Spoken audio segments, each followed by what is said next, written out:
Alors moi, ma mamie, c'est mon super-héros, comme de nombreuses personnes parmi vous. Et on a réalisé en 2003 que même les super-héros étaient vulnérables, ils doivent boire. En effet, en 2003, la canicule a tué 70 000 personnes en France, en Europe et 30 000 en France.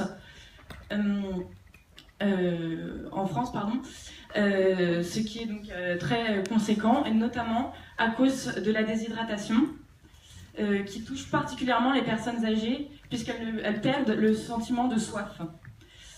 C'était il y a 13 ans, et pourtant aujourd'hui, ce n'est pas fini. Il y a encore cette année en France 3300 personnes qui sont mortes à cause de la déshydratation. Et donc, on veut en finir avec cela, puisque c'est plus que le nombre de morts par les accidents de la route. Ça, c'est faux. Donc nous, l'équipe, il y a Jacques, c'est le porteur du projet. Il a été animé par l'idée de développer un service qui favorise le bien-être des personnes âgées et qui permet de favoriser aussi le lien social. Ensuite, nous avons Alexandra, notre étudiante en école de commerce, Gabrielle, notre développeuse, Marine, notre spécialiste marketing de la grande consommation, Alice, notre interprète en langue des signes française et spécialiste de l'accessibilité, et enfin moi-même Nathalie, spécialiste en communication digitale. Mais la grande star aujourd'hui, c'est lui. Donc c'est notre verre connecté Soif, qui permet de suivre la consommation de l'eau, suivre les besoins de l'hydratation de la personne âgée. Et nous avons bien sûr accepté cette mission hackathon pour développer un serious game qui permet de s'hydrater intelligemment, parce qu'il ne faut pas oublier que dans le bien vieillir, il y a vie. Donc voici le socle Soif, qui permet d'évaluer la quantité d'eau en se basant sur le poids en fait. Et donc si jamais la personne ne s'hydrate pas assez, elle recevra un signal sonore ou lumineux.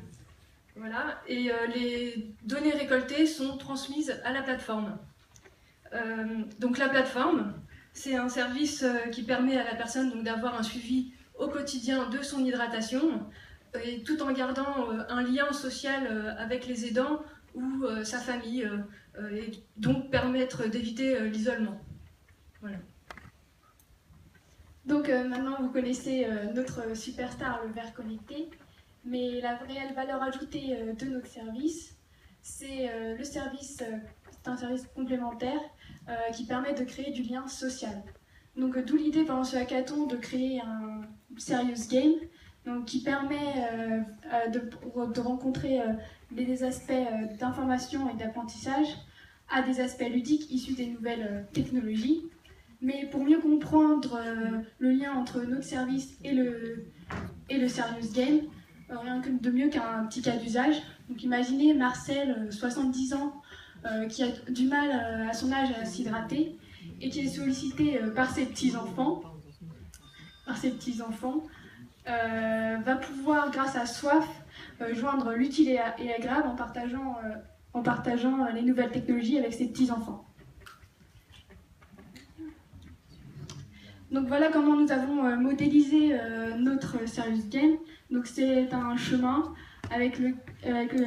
sur lequel notre personnage Soify, qui représente la consommation d'eau de Marcel, et dont l'objectif est de parsemer ce chemin avec des arbres qui s'ajoutent, qui représentent en fait des étapes, donc des objectifs, sur lesquels on va pouvoir diffuser des informations sur le bien-être de l'hydratation.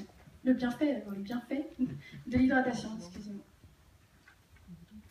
Donc, la valeur ajoutée de Soif, comme je le disais, c'est vraiment d'associer notre verre connecté à un service qui va créer un lien social et surtout durable.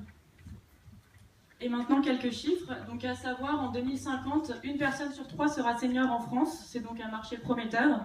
Et actuellement, on estime à 1,13 milliard d'euros les frais d'hospitalisation dus à la déshydratation.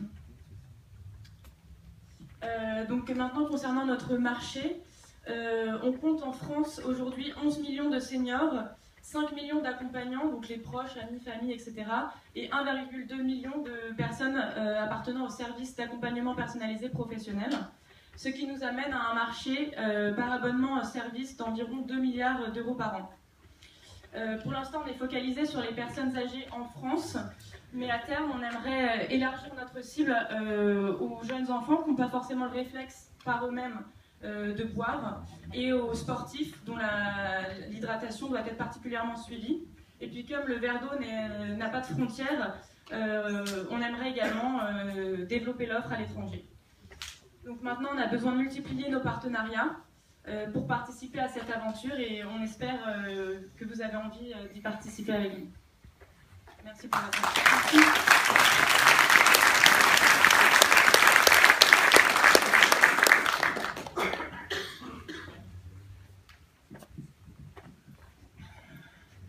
Oui, bonjour, Jean-Luc Hervé-Silet. Moi, j'aimerais savoir, il y a quand même d'autres offres de verres connectés sur le marché. En quoi la vôtre est-elle différente et se distingue-t-elle des autres offres? Eh bien, c'est justement ce lien social qu'on crée, car les verres connectés, d'habitude, ça se mêle à des applications où on peut juste se récolter des données ou suivre sa consommation à peu près. Alors que là, c'est vraiment, le but, c'est de créer un lien avec l'entourage, les gens qui vont avoir des relations sociales avec ces personnes âgées, et les inciter à suivre, à continuer à bien s'hydrater. Parce que généralement, un verre connecté, on l'utilise un mois, puis après on s'en lasse un peu, c'est bien ça le souci. Et le but, justement, en créant un lien social avec justement l'idée des petits-enfants qui viennent, qui peuvent suivre l'hydratation de ses grands-parents, leur montrer ah bah tiens, regarde, grand-père, t'avances bien là. Et justement, c'était l'idée. Voilà. Une autre question d'un membre de